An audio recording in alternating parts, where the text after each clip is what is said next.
বিসমিল্লাহির রহমানির রহিম। আপনাদের এনএসটির পোর্টালে অ্যাসেসমেন্টের জন্য আবেদন করার জন্য আপনাদের হচ্ছে ছবি, এনআইডি কার্ড কিংবা বার্থ রেজিস্ট্রেশন কার্ডের ছবি,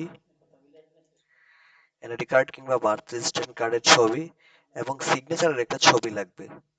তো ওগুলোর হচ্ছে সাইজের রিকোয়ারমেন্ট দেওয়া আছে।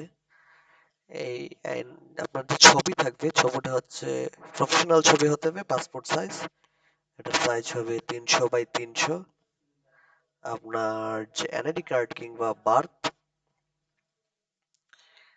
রেজিস্ট্রেশন কার্ডের যে ছবি, এটা হচ্ছে আপনার যে সাইজই থাকুক না কেন 1 MB এর নিচে থাকতে হবে। দেন হচ্ছে আপনার সিগনেচারের সাইজ হবে 300 বাই 80। তো আপনারা হয়তো অনেকে এটা করতে পারেন না, আমি আপনাদেরকে একটু দেখাই দিচ্ছি এটা কিভাবে করবেন। আপনারা প্রথমে হচ্ছে ক্রোম কিংবা গুগল যে জায়গায় যান, একটা ব্রাউজারে যাবেন।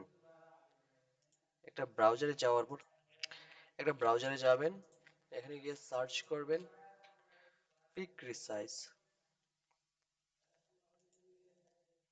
সার্চ করবেন পিক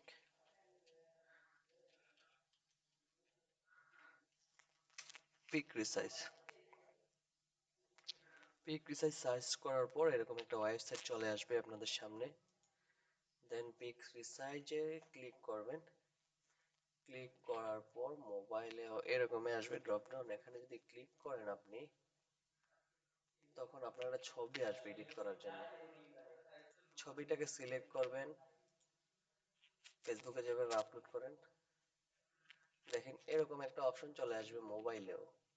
সো মোবাইলের যে অপশনটা আছে রিসাইজ ইউর পিকচার, এখানে 50% স্মলার যে জায়গাটা লেখা থাকবে, এখানে দিবেন হচ্ছে কাস্টম। দেন এখানে লিখবেন 3, এখানেও দিবেন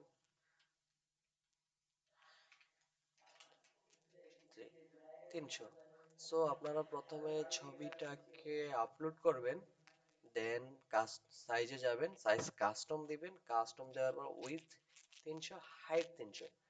এটা হচ্ছে আপনাদের যে ইমেজটা, প্রফেশনাল যে ইমেজ, আমি একটা ইমেজ আপনাদের দেখাইলাম। দেখেন এখানে হয়তো বড় হয়ে গেছে, আমাকে একটু হাইটটা চেঞ্জ করতে হবে। আমি দিলাম হচ্ছে 300। 300 বাই 300 দেওয়ার পর সেভ এজ ফরম্যাটটা থাকবে জেপিজি। দেন এখানে আপনারা দিয়ে দিবেন হচ্ছে 500 kilobyte. Then I am done your resize my pic. So আমার এখানে কি দেখাচ্ছে একটু দেখি।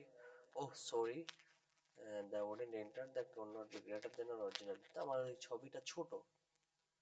আমার ছবিটা যদি ছোট হয় আমি একটা বড় ছবি ডাউনলোড করে নিই। সেভ এজ ইমেজ ডাউনলোড করে নিলাম।